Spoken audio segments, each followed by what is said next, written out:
Good evening, everybody. Welcome to Lambda School's mini bootcamp. We are on night 3 tonight. My name is Deandra Ryan Moss, and I'm your instructor, and I'm teaching you live from Bisbee, Arizona tonight. So tonight we are going to talk about JavaScript. So far, we've looked at some HTML and CSS topics, and now we'll be moving on for the rest of the course on JavaScript. So a little bit about Lambda School, in case you're joining us for the first time. Lambda School is a 6-month web development and computer science immersive that is entirely online.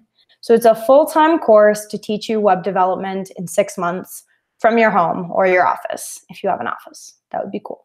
So how it works is we have live lectures, we have group work, we have homework assignments, projects, all sorts of dynamic things you might have in a regular school, but it's all done remotely.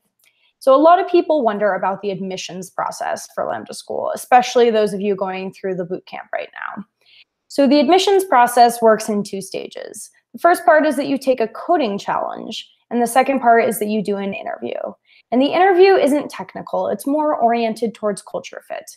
We want to make sure that you're someone who will create a good learning environment. So someone who's able to cooperate, has the same goals and motivations as our other students, and most importantly, someone who is really dedicated to learning computer programming. So we want people who are really invested in entering Lambda School, learning and going out there and finding a job.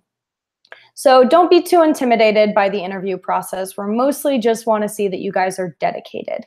It's less about what you know, because we can teach you that, and more about your willingness to learn. So we do often recommend that you complete this mini bootcamp before applying, but if you have some prior coding experience and feel like you're ready to jump in right now, that's also totally fine. So if you're ready to apply right now, or if you just have some questions about the process, reach out to Karen Zachary in Slack, and she can answer everything that you need to know. So that's a little bit about Lambda School.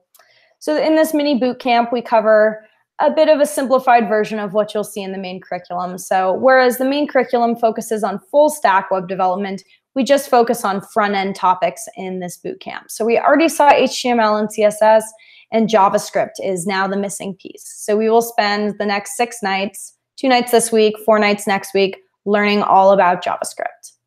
So let's go ahead and jump into that JS stuff. I'm going to share my screen, and we'll see a few examples of JavaScript out the gate, talk about what it is, how it plays into this web development puzzle, and then we'll start to learn the basics. So I'm going to go ahead and share my screen, and then we can get started. Okay, so up here I have a code base that we've now seen several nights in a row, and it's this simple little example of a website. So over here we have our web page. As we already know, the content on the page was put on using HTML. So over here in the HTML section, we see our header, our paragraph, some spans, as well as a button. And all of those are contained inside of a div. So we know that that defines what is on the page. As well, we have a style sheet, which tells us how it should look. So we can see that that our div has some margins and padding and border, as well as the background color. We can see our header has a different font family. We've changed the font size on the paragraph. And finally, we've set our spans to be invisible, which is why we can't see them on the page. So that's HTML and CSS, which you guys should have some practice with so far. But now we're going to switch our focus to JavaScript. As we've discussed, JavaScript is what makes our page dynamic. So when I press this trigger JavaScript button, we can see that those invisible spans now appear on the page. So let's talk a little bit about what's happening behind the scenes. Here is our JS page. I don't expect you to be able to read this right now, but we can talk about what it does. So first of all, we find our button. So we see, yes, there's a button on the screen. We find it. Then we go ahead and set up an event listener. So now the page is listening for an event, a click. So what happens when we click is we find all the spans, and we loop through them, and we set their visibility to visible instead of hidden. So let's go through that again. What's happening behind the scenes when the page loads is the JavaScript finds this button, and it sets up a little listener on it. So there's basically this behavior laying in wait. So when we click on it, what's going to happen is behind the scenes, the CSS is actually going to change so that those words that were in CSS set to hidden now become visible. So the takeaway here is that the way that JavaScript plays into web development is that it actually does manipulate things like the HTML and the CSS, but rather than setting them up from the get-go, it manipulates them in real time. So this HTML and CSS page can only determine what is going to be on the page on page load. So we see what's on the page immediately when it loads. But if we want to change the page, either change the style or the HTML at the click of a button or on a hover or on some other event, we use JavaScript. So JavaScript works with HTML and CSS to change them dynamically. And that's basically what front-end JavaScript does. As we've discussed, there's some other pieces to the puzzle. There's a whole back-end world going on where data is passed. You can, if you submit a post to if you submit a picture to your Instagram account, for example, that data needs to be processed and stored in a database and then retrieved whenever someone goes to your page or on their feed if they're following you. That's all JavaScript as well. So JavaScript is a really big part of web development. If you think of the iceberg model, you can see that HTML and CSS are the tip of the iceberg. So from a user's perspective, most of what they see seems to be HTML and CSS. But most of what's actually going on involves JavaScript because there's a ton of things going on behind the scenes when you're working with a dynamic, complex web page or web app. In this course, we won't be covering a lot of that material. We'll really just be learning the basics of JavaScript. So JavaScript is a little bit more complex than CSS or HTML, as you might imagine, considering we have to do so many different things with it. So we'll be putting all the building blocks in place so that you'll be able to work with both front-end and back-end JavaScript in the main curriculum.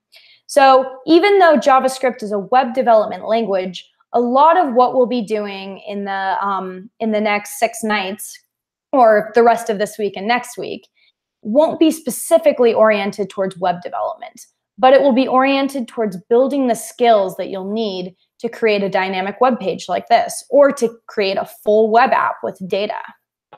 So let's talk about some other things that JavaScript can do. JavaScript is an extremely flexible language. Whereas HTML and CSS are designed for one specific purpose, they can really only do that one purpose. There's no way that we could create a HTML page to really do anything apart from put elements on a screen. Same with CSS. It's designed specifically to style a page. JavaScript is designed for web development, but it's also really flexible, which means that we can use it for a variety of different things. So if you're coming from an object-oriented language like Java or C, C++, you'll see a lot of similarities between JavaScript and those languages. And with those types of languages, we can really, just about any task that we can think up that a computer can accomplish, we could do with JavaScript. So I want to show you another JavaScript example. So here is another page of JavaScript. Once again, I don't expect you to be able to follow along with what is going on here. Hopefully by the end of next week, this will make a bit more sense, but we're just trying to talk about on a high level what can be done with JavaScript. So this little script that I've written here has absolutely nothing to do with web development.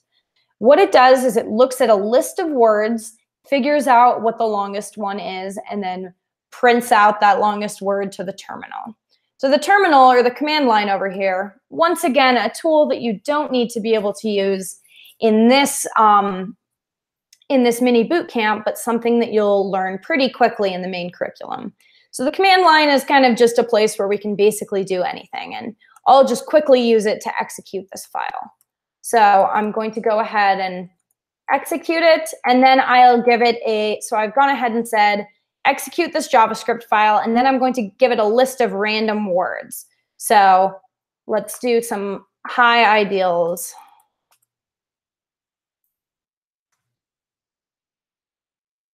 So here we go. I've listed some words here: hope, love, justice, integrity, peace. And when I run this, it finds the longest word, integrity, and prints it out. Let's go ahead and do that again with another list just to make sure that our JavaScript script is working as intended. So we'll do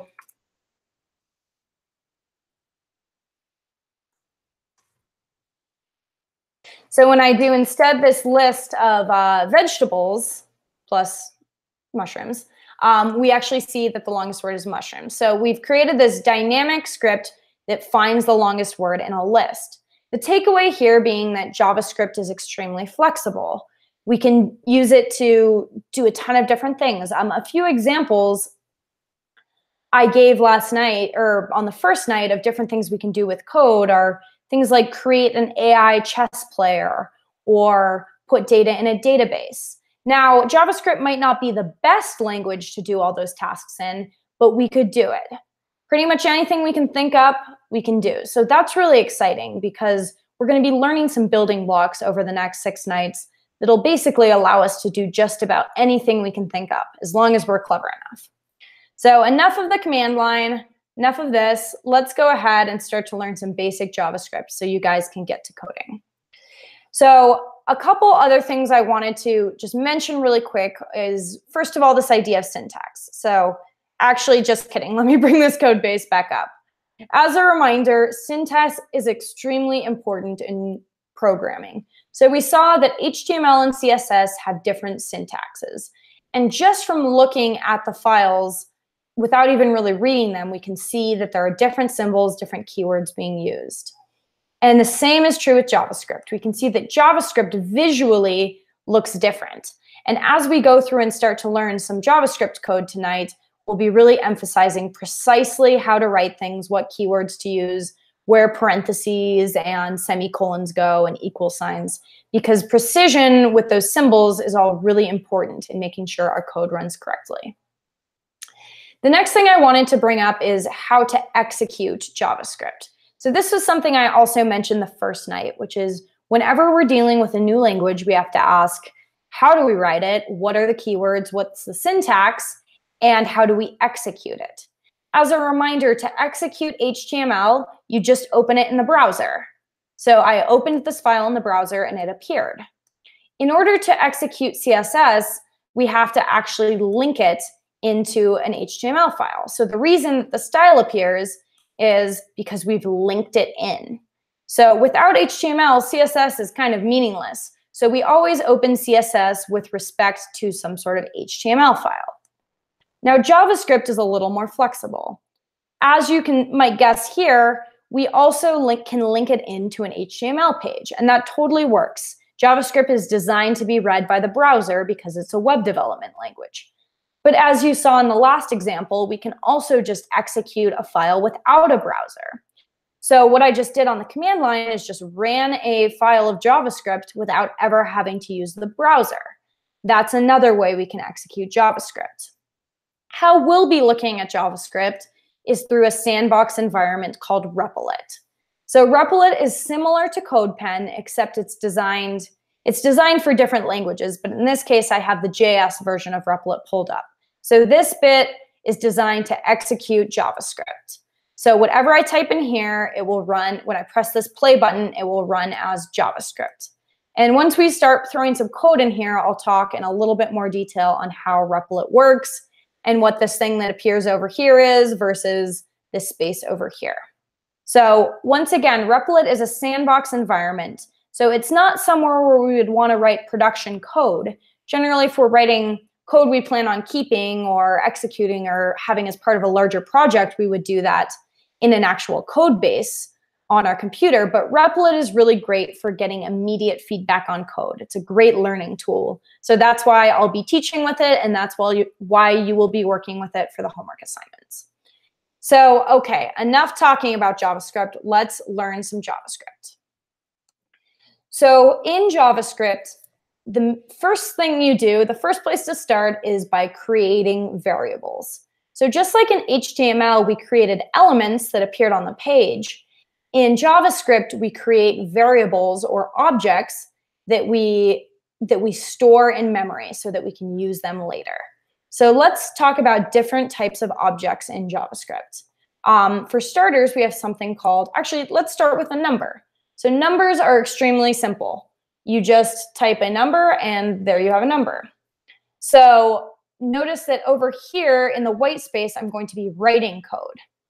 Over here, what happens is whenever I press play and execute the code, the very last line of code that I've written will appear in green.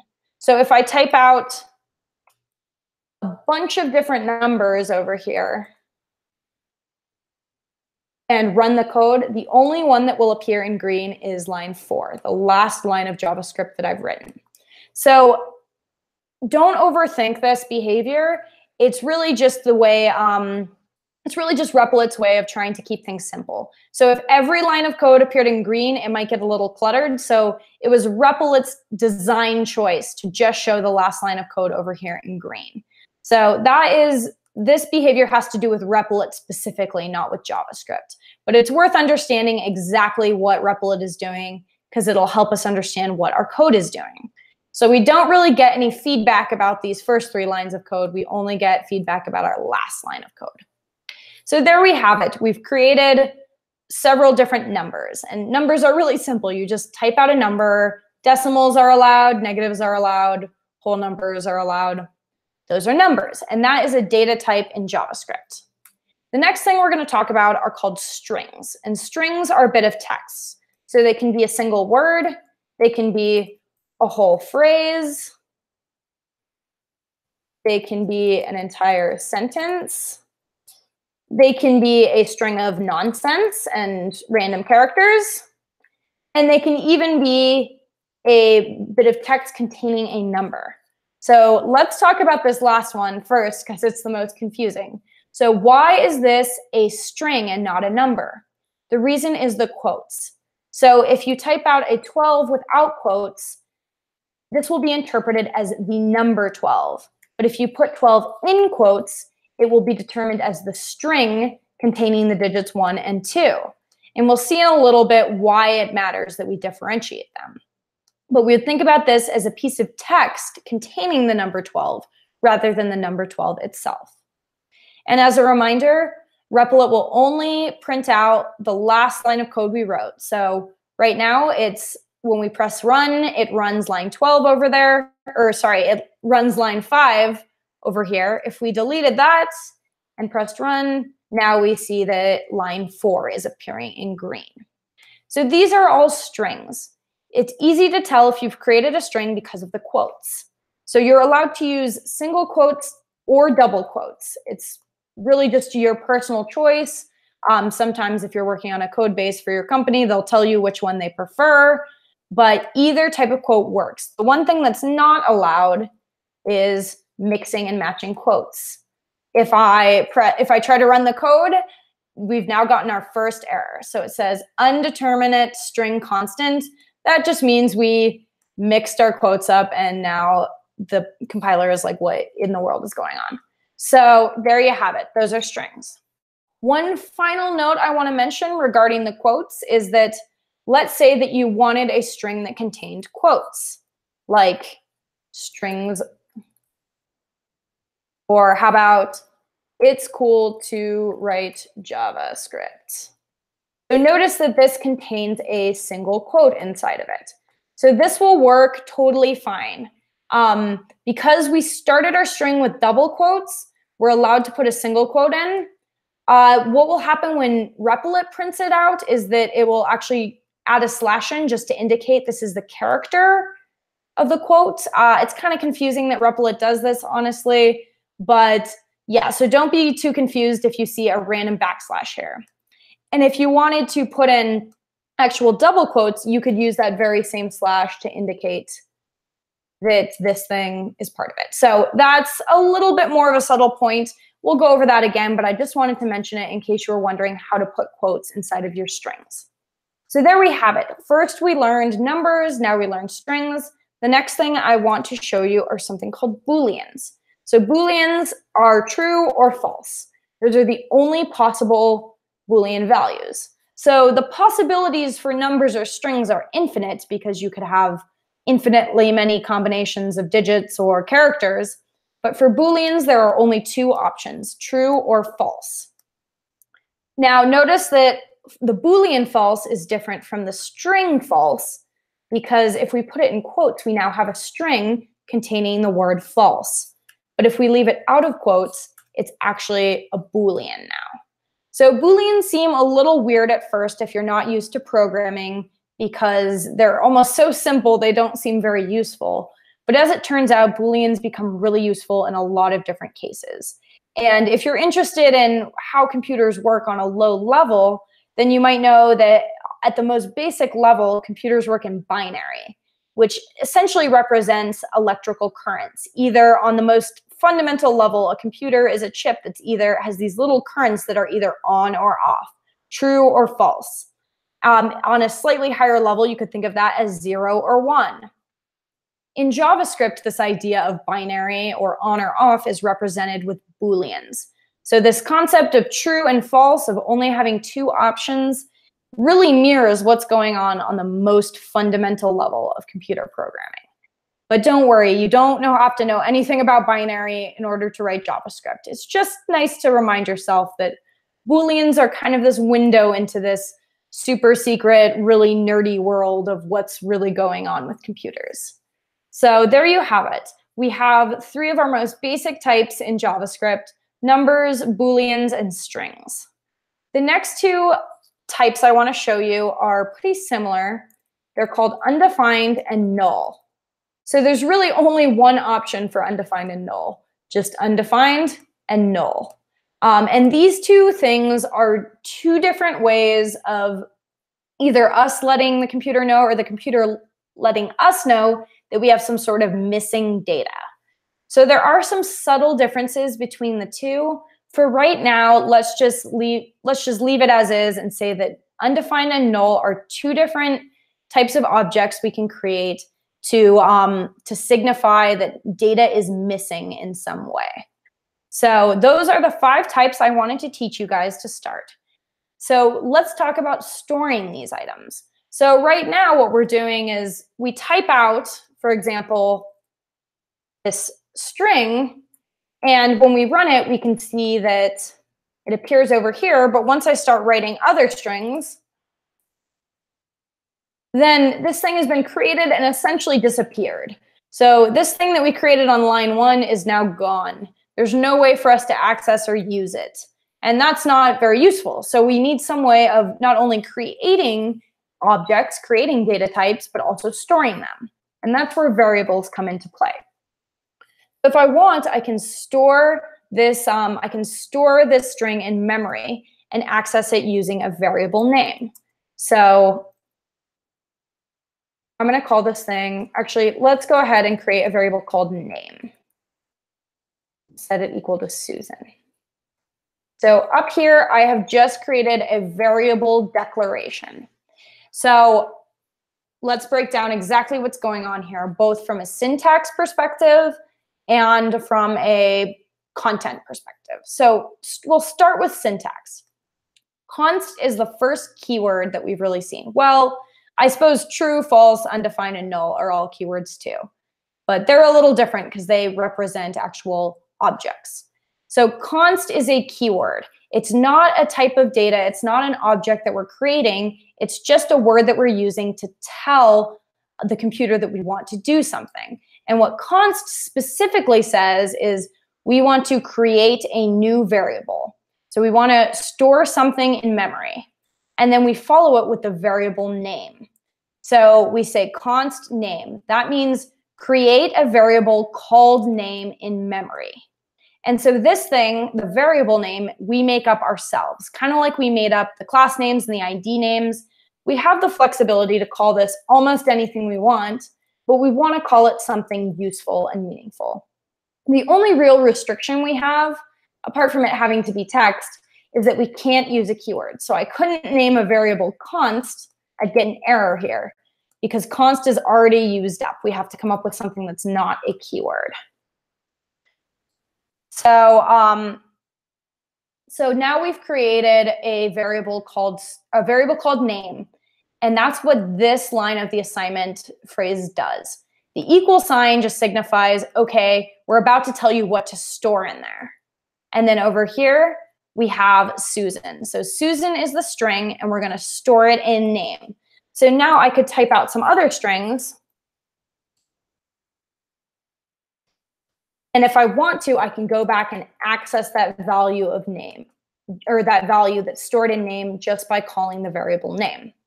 So on line 4, just by calling name, we are able to access the string. So the actual bit of the JavaScript object, the data that's being stored, is the string, whereas name is just our way of accessing it. So this is kind of like a key that we use to see what's stored inside of here.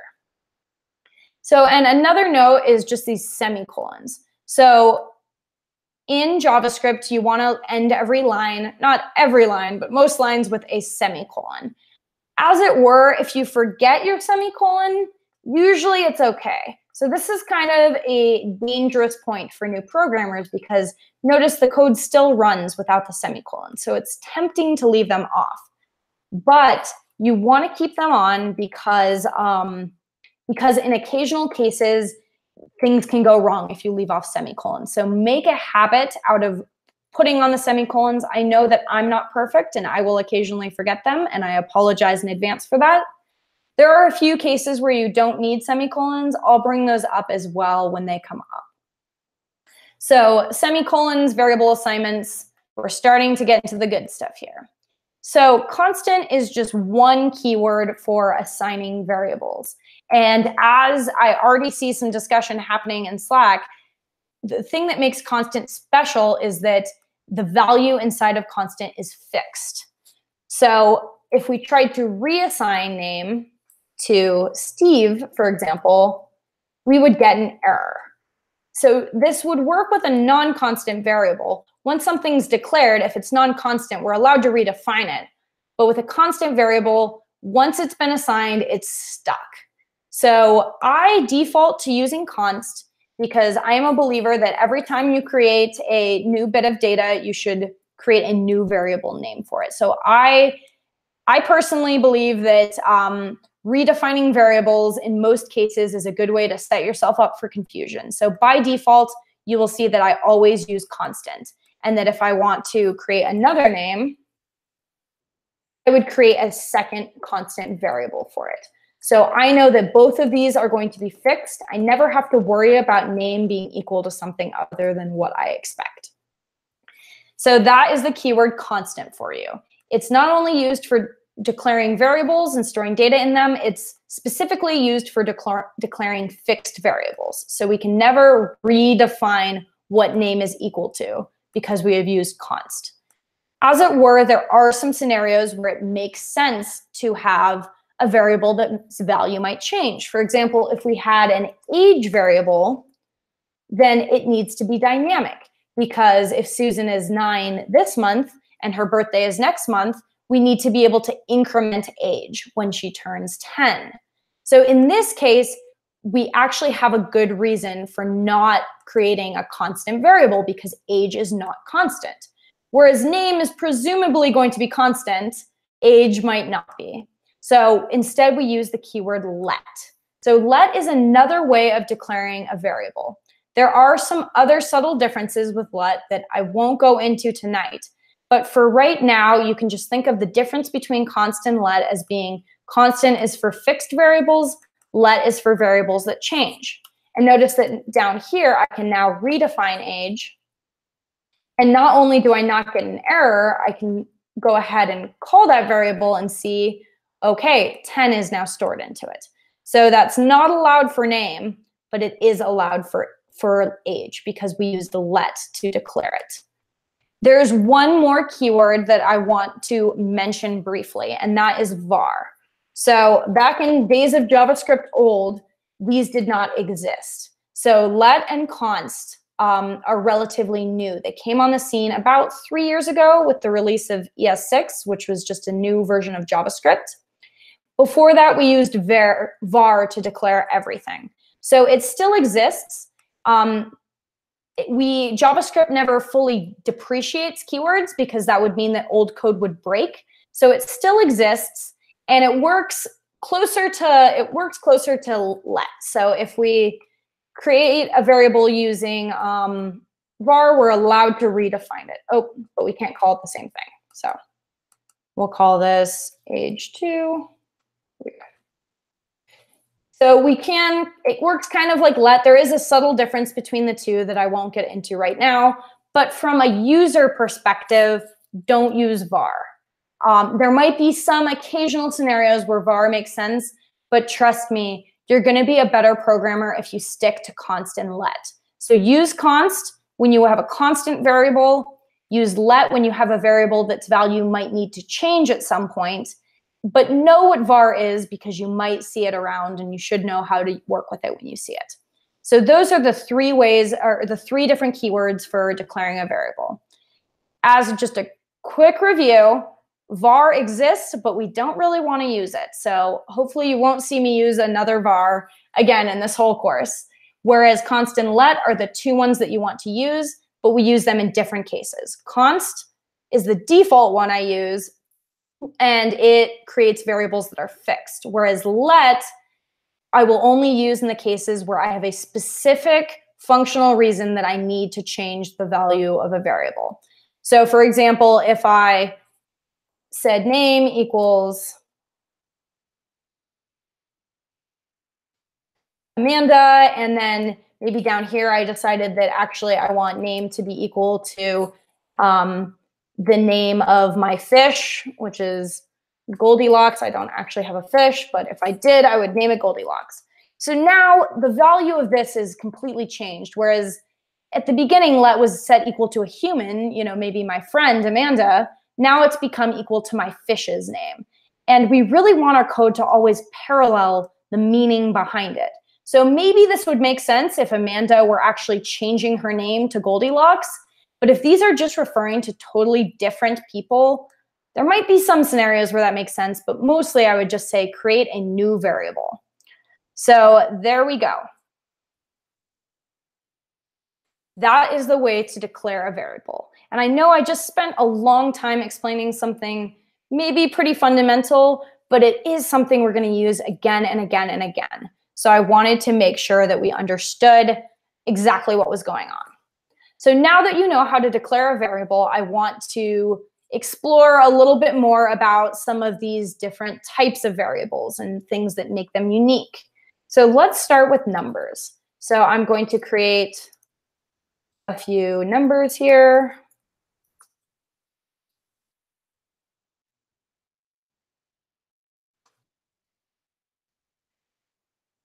And then we'll create one string that contains digits. So keep in mind, this thing is not a number. It's a string because it's in quotes. So let's explore what's going on here. So actually, I'll create digit string 2 as well. Sorry, 1 second. Putting things on the page, then we can do fun things. Okay, so let's look at some things that make numbers unique. First of all is we can do basic math operations with them. So if I do x plus y, that will add them together. If I do x minus y, add them to, or subtract them. We can also multiply. We can divide, as you might imagine.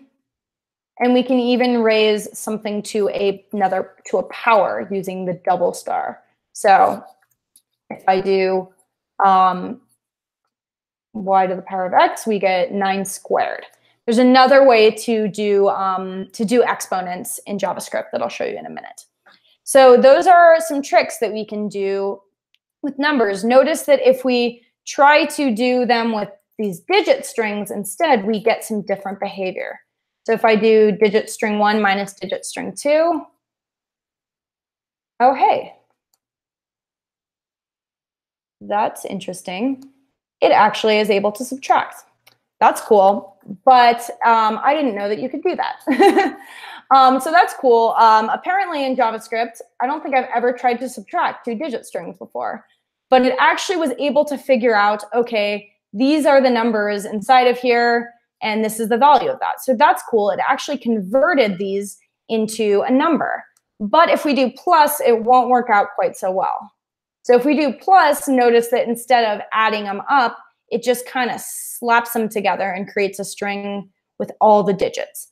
So you have to be careful here. Apparently there is this cool little thing that I didn't even know about where you can subtract digit strings. But if you try and add them together, it will actually concatenate them. It will stick them together on one string. So you have to make sure that you know if you're working with an actual number or with a string that contains digits. So another thing that we could do is compare these. So let's look at some comparison operators. So we can use less than, greater than. We can use greater than or equals to. And we'll talk about this more tomorrow, but we can also compare them directly using a triple equal sign. So we see that that's false. If I did x triple equals 2, it becomes true. So whereas when we added, subtract, multiplied them together, we were able to turn two numbers into a different number, or even in the case of subtracting these, we turned two digits or two strings into a number. When we compare, we turn two numbers into a Boolean. So there's definitely some conversion between these types. We can do different tricks to combine numbers to create other numbers or combine numbers to create Booleans. So it's important to be able to understand how each works because we can sort of move between all of them. I want to show you another operator that works on Booleans. So this is called not. So if I have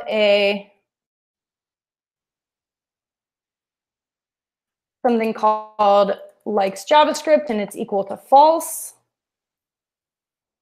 let's say that our user has an aha moment and now they change their mind and they decided they do like JavaScript. So we can put the not operator, the exclamation point, in front of this, and it will convert false to true. So a little subtle point about const here.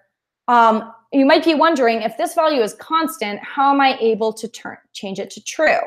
So this is a subtle point here about variables. So over here, we've stored false into likes JavaScript.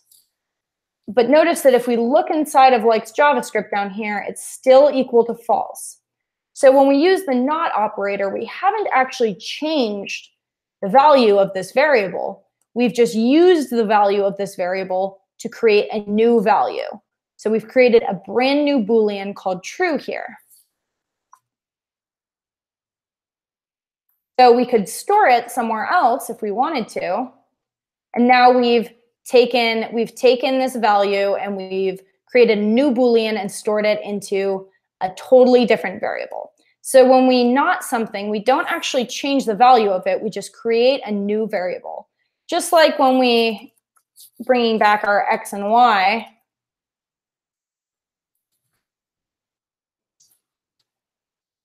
So when we add these together, we're not changing the value of x or the value of y. We're just finding out what happens when we add them. And right now, this line of code resolves, and we see the value over here, but nothing really happens with the value of 13. If I wanted to store the value of 13, I'd actually have to save it into a new variable. So that's a bit of an important point, but something that's kind of simple, but kind of subtle. And this ties into this idea of what does the code resolve to? So when I do x plus y, this line of code resolves to the value of 13. We can always tell what code resolves to because in Replit, it's really easy because it will appear in green. So we're not able to see what these two lines resolve to. We know that there's this event that happens. We know that something changes in storage, that 7 is stored inside of a variable called x and 6 is stored inside of a variable called y, but that doesn't actually tell us what the line of code resolves to. So every line of code will resolve to something. In this case, x plus y will resolve to the value of a number, 13 specifically. If I just wrote out true, this line of code would resolve to true. If I just wrote out a string, this line of code would resolve to a string. But let's see what these variable declaration statements resolve to. So right now, we're going to see the resolution of line 2 because it's our last line. Notice that it resolves to undefined. And the way we can think about that is that even though something happens in memory, that's not to say that this line of code doesn't do anything. It certainly does something, but it doesn't spit back out any sort of value. So this is kind of a closed statement that doesn't give us any sort of resulting value. It just creates a new variable in memory. So that, once again, is a bit of a subtle point, but it's good to know why when you run something like this, undefined appears over here, because it might be tempting to interpret this as, uh-oh, these lines of code didn't work. If you want to make sure these lines of code work, just check and see what's in X, what's in Y, and we can see, yes, they did work. These variables have been created in memory. So that's a little bit about resolution, as well as some fun things we can do with different variables. I do want to show you two other operators. And these are a little different because they actually change the value. So let's go ahead and change this to let. I'll just start with X. So there is another operator called the plus plus. So when we follow a variable by plus plus, what we're saying is increment the value of this variable. So whereas the not operator created a totally new variable, the plus plus operator will actually change the value of it. So after doing plus plus, the value of X has changed to 8. And if I wrote it out 3 times, we see that X has been incremented 3 times. As you might have gathered, plus plus only works with let variables. If we try running it on a const variable, we will get an error. So the plus plus is a really nice way for us to actually change the value of a number. And as we start to see loops and some other things, we'll see that plus plus is extremely useful. And it has a cousin operator, which is minus minus. So minus minus does exactly what you would think. It instead decrements the value of X. Once again, can only be used on a variable declared with let. So one final thing to note about plus plus and minus minus, and this is a subtle point, is that this line of code will resolve to the original value of X. So even though that the result of this line of code is that X changes, and we can see that on the next line, that bit of code itself will actually resolve to the original value of X. So another really subtle point about how the resolution of a line of code is different than the behavior of it. So once again, if you want to check the resolution of a line of code, just plug it into CodePen and it will show you exactly what the last line of code is resolving to.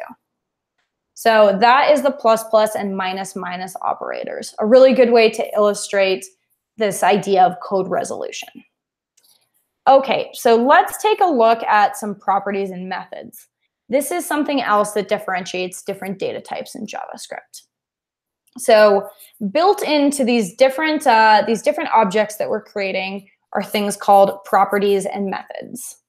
So let me create a string for you.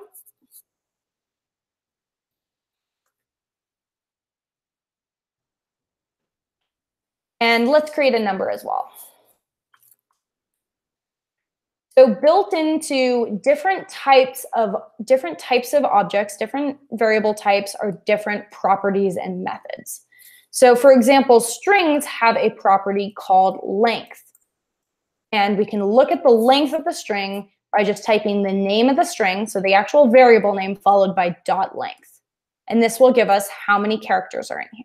So notice that it's including the space and so anything that's a character in here is included. So the exclamation point, the space, as well as all the individual characters. Oops, that goes back there. So that is how we can easily access the length of a string.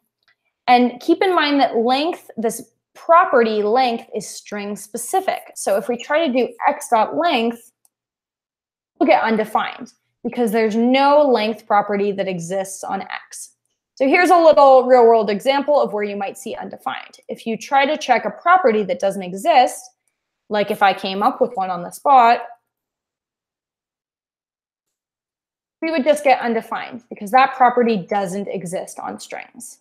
However, length does. So we can see that it exists there.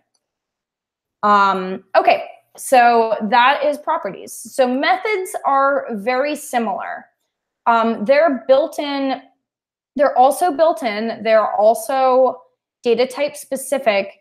But the difference is that methods are functions, which means that they actually execute some sort of logic behind them. So whereas length is going to be set equal to some sort of fixed value, a method actually has to execute. So as mentioned, there's something called functions. So before I jump into that, let me talk about one more thing with this length property. So as we know, the sample string is a string, but the property length is a number. So this whole line of code, sample string.length, actually refers to a value that is a number. So we could think of sample string as being a string, but sample string.length, this entire thing here, as being a number. Once again, a bit of a subtle point. So let's move on to methods. So methods, for example, strings have a method called toUpperCase. So this thing is the method name. So on its own, this bit of code resolves to something called a function. And if I run the code, we can see it's a function. So this is the actual method name, and it's a function, but we haven't actually run the function yet. So the difference between from a user perspective, the big difference between a property and a method is that we have to actually run the methods. So we follow it by parentheses in order to run it. So now if I run this, it resolves to the value of hi there. So let's break that down again. Sample string is a string.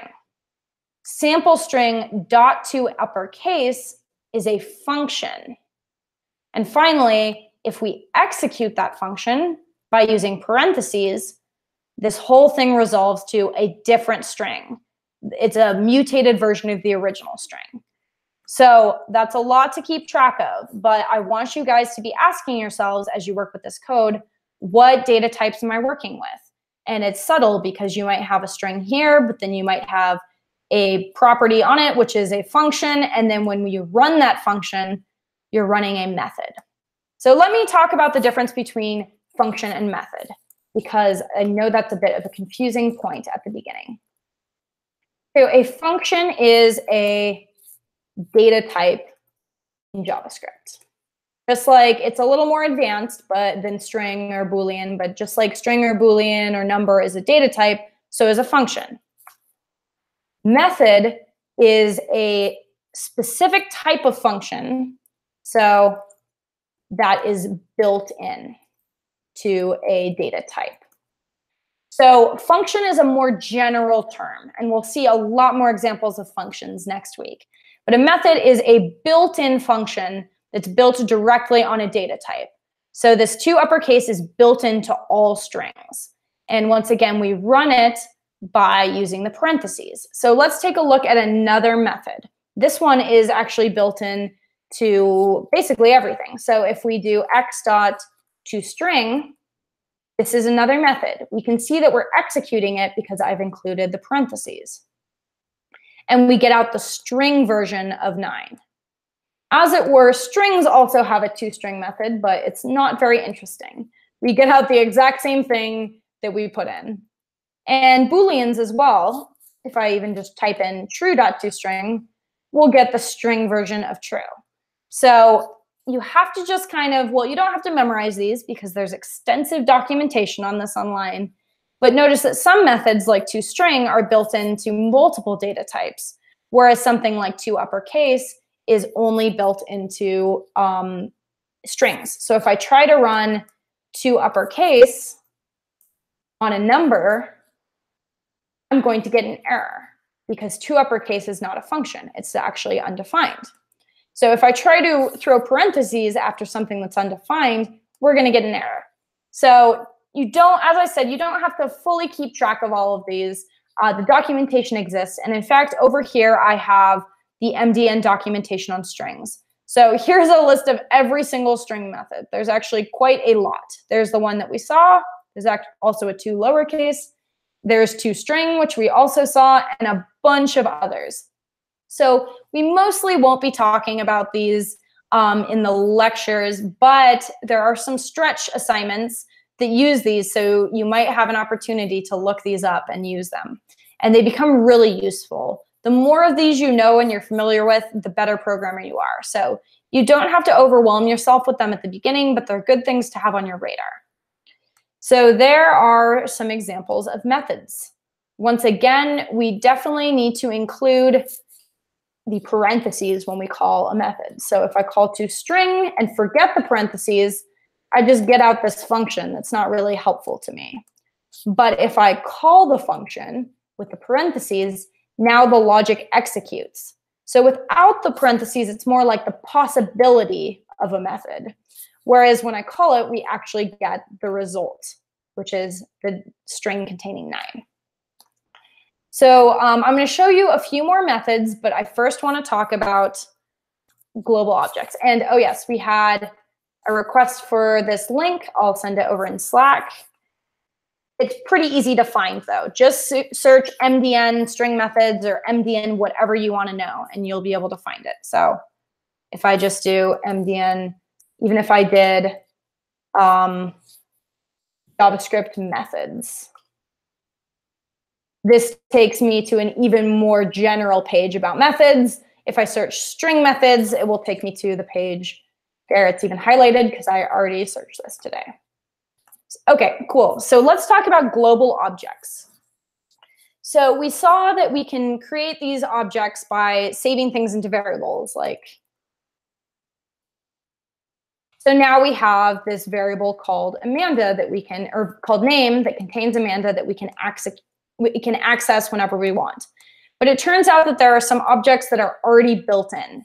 So for example, we have something called math. We have something called console. Notice if I just come up with some random name, try to run the code, I get reference error, random name is not defined. That's because this is not a variable. I haven't declared this. But if I get rid of it, we don't get an error. And that's because math and console already exist. They're built in for us. And as it were, we can use them to do cool things. So I'm going to start with console and show you an extremely useful method called console.log. So console log is a way of getting things to appear to the console. So what is the console? Let's actually go over here and I'll show you what it is. So I'm on a Mac and I just did Option Command J and that opened the console for me. Another option is you could do inspect like you're used to doing, and then over next to elements is the console tab. So the console over here it's a way for developers to basically give feedback to themselves. So if I open this code base that we were playing with, this code base for this web page, and throw console log, and then I refresh the page, notice that this, I know it's really small on the screen for you guys, but this hello message appears for me. So there we go. That is what a console log is. That it can be a really great tool for debugging. Sometimes, let me see, I think Amazon has some fun console stuff going on. If I open the console over here, notice that there's some alerts popping up here. So the console is happening behind the scenes. It's a way of sending alerts or errors or messages from the developer. And I think that if you go to Facebook's console, I'm trying to remember, it gives you, it even pops up this thing of like, hey, this is a browser feature. Don't copy and paste something in here because it might be a hack. So Facebook has actually built in this message into the console to prevent some hacking from occurring. So that is the console. It's this whole little hidden world going on. And we can see that an error appears here. So something in the Facebook code is not airtight. Uh-oh. So there you go. That's the console. So the console is super useful when you're actually creating web pages. Replit is a little weird because we're not actually making a web page. We're just running code. The way that REPL treats the console is the console exists over here in white. So anything I console log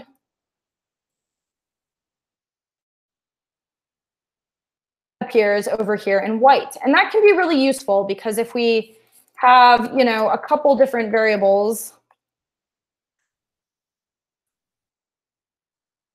and we're curious, notice that the way I was doing it before, we can only check the value of one thing at a time. But if we want a little more feedback about what's going on in our code, we can use console log, and these two values appear on the console. So there's a lot to talk about with the console. First of all, notice that this function, this method, has an input. So whereas the other methods we've seen so far, you just use the parentheses to call them, with some functions, you have to actually put a value inside. This is called an argument. So the console takes in one or more arguments. If we want, we can actually put multiple arguments in, separating them by a comma, and in one console log, it'll log both of them with a space in between. So I could just keep putting these in here if I wanted, and the console will just log them all out for us. So we'll talk a lot more about this idea of arguments when we actually go deeper into functions on next Monday. But know that some methods, some functions require an input value. With no input value, console log won't log anything. So that's not, or it'll log a space. So that's not very interesting. The other thing I want to note about console log is, and this is back to that idea of code resolution. So line 6 is a console log, and notice that it resolves to undefined. So the resolution of a function is called the return value. So this method does not have a return value. It returns undefined. And we can tell because that's what it resolves to. Whereas something like to uppercase will return a string. And keep in mind that a return value is not the same as the logic behind the method. So the method certainly has a behavior. We can see that X is logged to the console over here in white, but this entire line of code does not resolve to anything. It does not have a return value. And we can tell because in Replit, undefined appears in green. So as a clarification, every line of code has a resolution, even if it's undefined, but only methods, only functions have return values. And in the case of a function, the resolution and the return value are the exact same thing. But we wouldn't use the return value, the phrase return value, to talk about something like a variable declaration. So once again, a little bit of jargon for you. So let's look at another global object. This one is called math. And math is used to do some fun math functions. So if we do abs, that's absolute value. So we could do math.abs. Notice that this also takes in an input value, an argument. And this one does have a return value because over here in green, we see that the absolute value of this appears. Another thing we can do is math.pow. This is another way of doing exponents. So if I do 2 and 3, we take 2 to the 3. So math.pow expects exactly 2 arguments. Whereas some functions like console log are flexible in how many arguments they can take in, math.pow expects exactly 2. If we leave off the second one, we get not a number over here. So essentially, it just doesn't work. If we throw extras in, it's just going to completely ignore these next 2. So it's important to know that for methods, what type of arguments go in, how many arguments go in. If you ever need questions about that, you can always Google it. So if I searched mdn math.pow, we would find some documentation that told us exactly what goes in, that the first one is the base and the second one is the exponent. Let's look at a couple others. So if we do math.round, we can take a number and round it. You see it either rounds it up or down according to the value.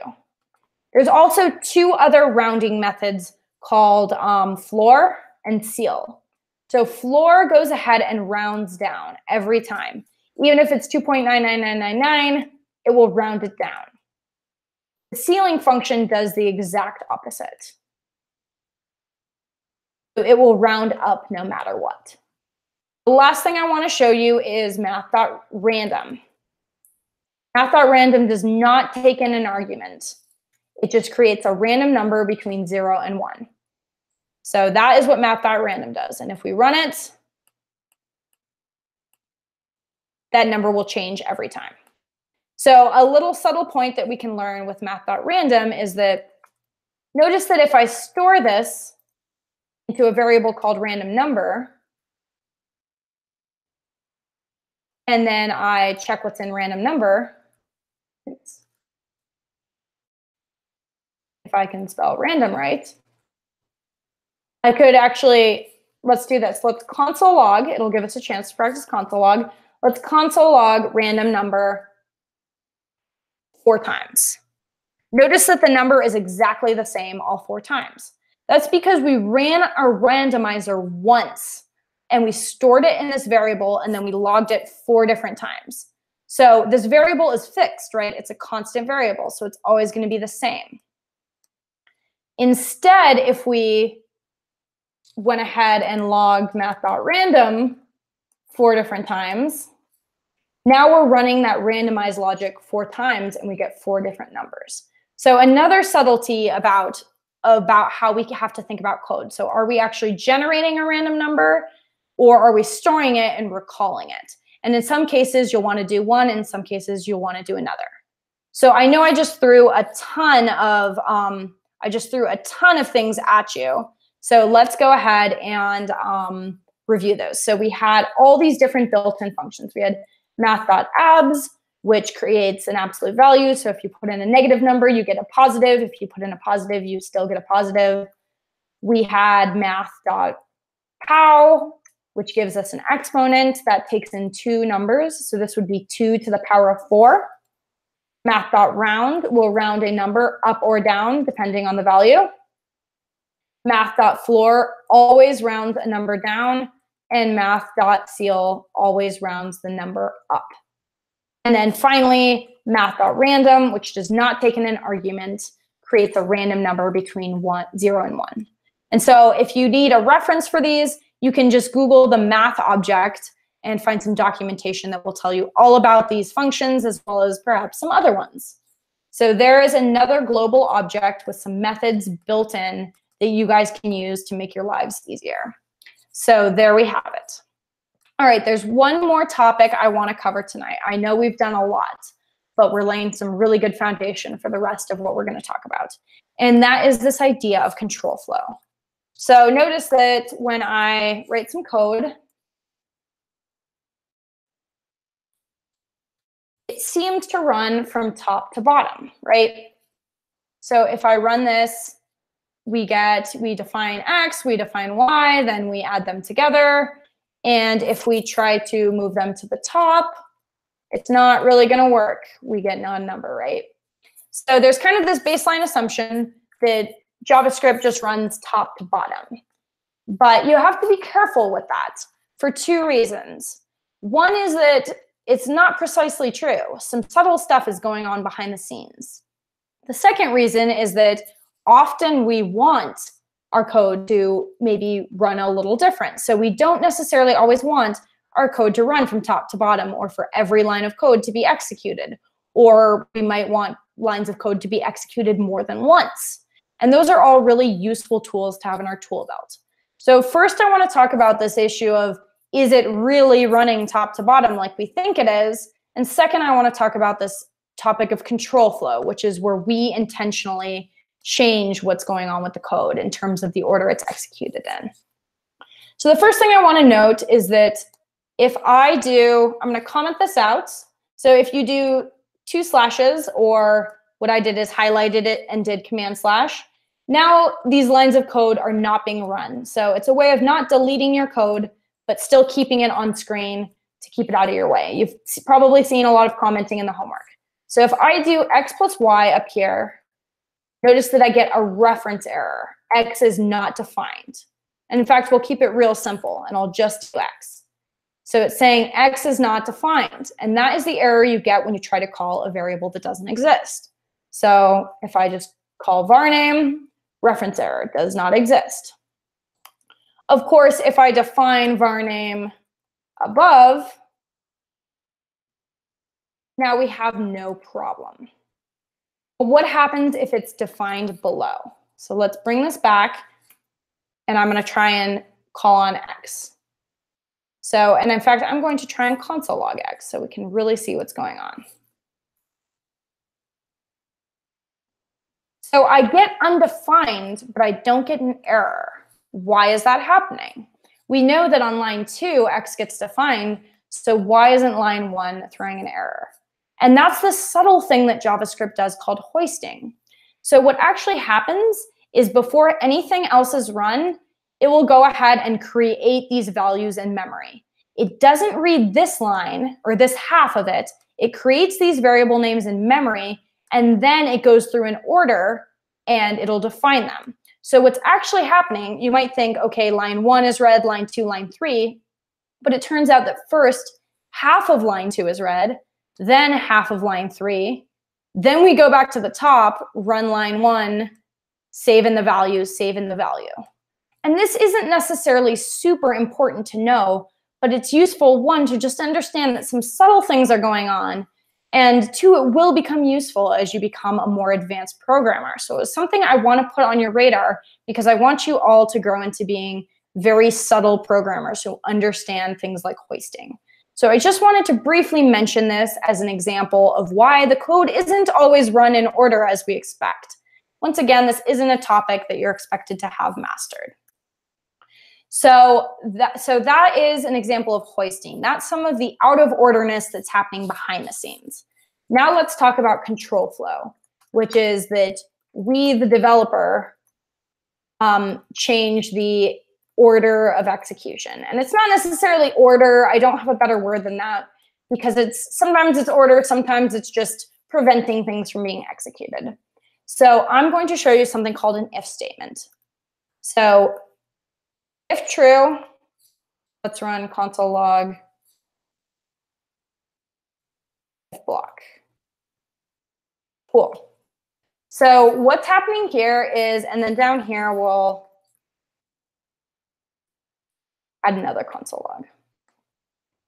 So what happens when I run this is every bit of code is run. We see our console logs appear in order, but this is inside of something called an if block.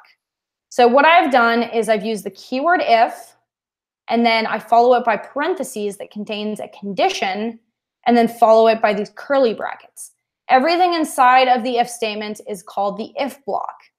And in this case, it just contains one console log, but this can contain as many lines of code as we want. And so this line, everything inside of the if block will only execute if that is set to true. So if I change it to false, now it skips line 4. Line 4 will never be executed. So the way I have it set here, it seems kind of silly. Why would you just not write this line of code? But this allows us to have dynamic things. So if we had, once again, likes JavaScript set to true, maybe we have this is our condition in here. So we could change this to if blocks are interesting. So now if our user likes JavaScript, let's fix that. Okay, if our user likes JavaScript, then this will run. And this could be something that's coming in from our user that might change. So perhaps sometimes this shouldn't run and sometimes it should. And that's a really important technique for writing advanced JavaScript. We need to be able to have bits of code that might sometimes execute and sometimes not. So the thing in the parentheses has to be a Boolean. It could be explicitly a Boolean. It could be a, it could be a variable that's set equal to a Boolean. It could also be a conditional, like, 2 is less than 4. And I apologize, I misspoke. It does not have to be a Boolean, but for today, we're gonna stick with Booleans. Tomorrow, we'll go over putting other things in the if condition. So right now, just think of this as being a Boolean. So it can be a variable set equal to a Boolean. It could be a less than or equals to statement, anything that's gonna resolve to a Boolean. And the if block will only execute if it is equal to true. So what if we want a alternative? So this executes if we like JavaScript. What if we want an option for if we don't like JavaScript? That's where the else comes into play. So we could create another line of code out here. And I keep misspelling this variable, sorry. So now the if statement runs if this is equal to true, and the else statement, because it's false, never runs. Notice that this last console log that's in the global scope, that is outside of the if or the else block, runs no matter what. But when we change this variable, now the else statement runs instead. So really critical. Once again, to go over the syntax, we use the keyword if, followed by parentheses containing some sort of condition statement, followed by these brackets. And that contains whatever we want to run if the if is true.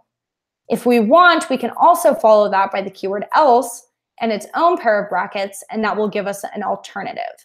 So if this is false, then our else statement will run. So that's a little introduction to if-elses. That is all the content I have for you tonight. I know it was a long lecture tonight. I want to briefly mention your homework.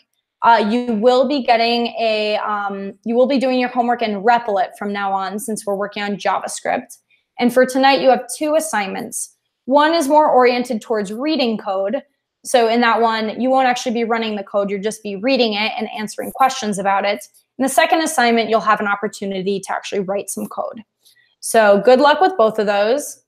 And if you're having any, if you're new and aren't in a group yet, just reach out in Slack and we'll help make sure that you get in a group and get your homework. I know that can be a little confusing. So now let's open the floor to questions. I want to already talk about something that I see being discussed in Slack, which is the plus plus operator.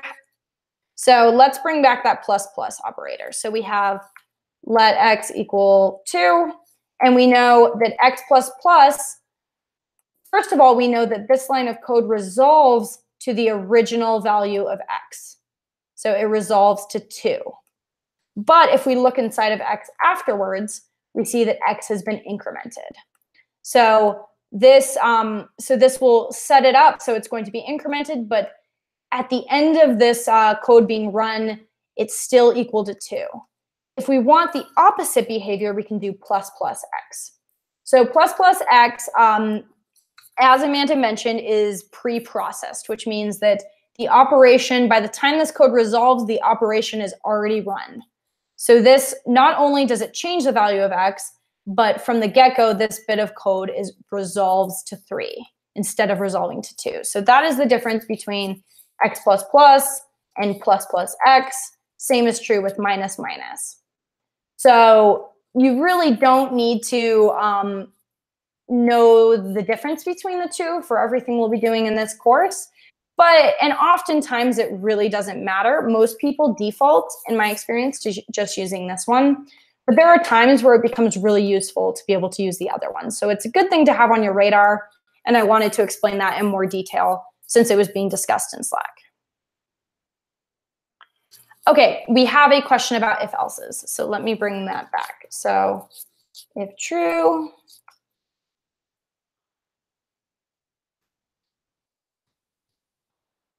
and then, oh, and this reminds me, one thing I want to mention about semicolons. So notice that when I'm defining a block, so when I'm defining a if block or an else block, I don't need a semicolon at the end. But I do need a semicolon in here where I'm actually defining what the code is. So this is one case where you wouldn't really put a semicolon at the end of an else because the brackets themselves work to denote where that chunk of code ends. So there's really no need for a semicolon there. Okay, but let me get to that question. So yes, this chunk of code, however many lines are in the if block, will run as long as this resolves to true. And this will run as long as it resolves to false. So if this is false, the else statement will always run. So you will always get one or the other and never both.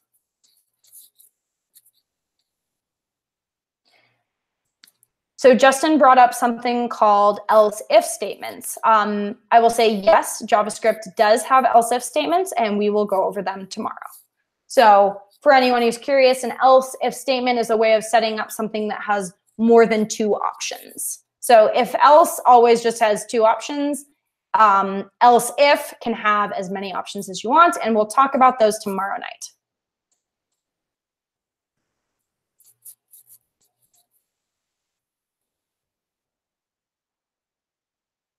Any more JavaScript questions?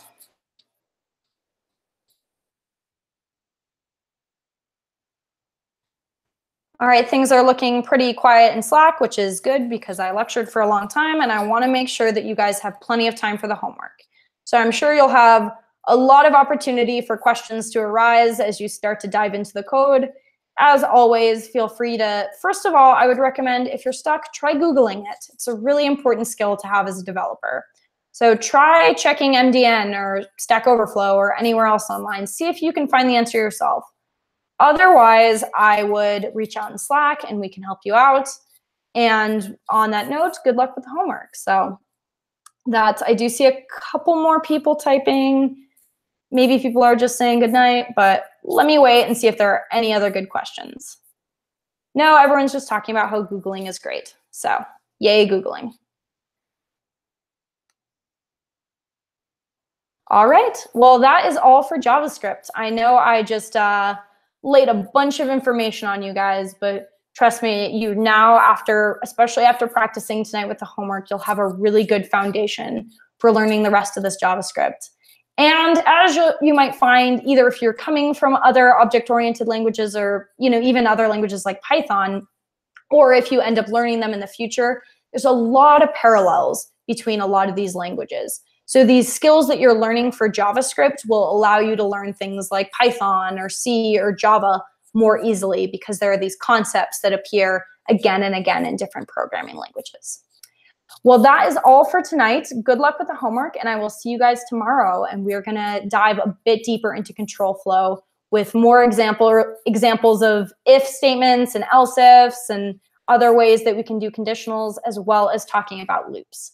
So I will see you then. Good luck with the homework.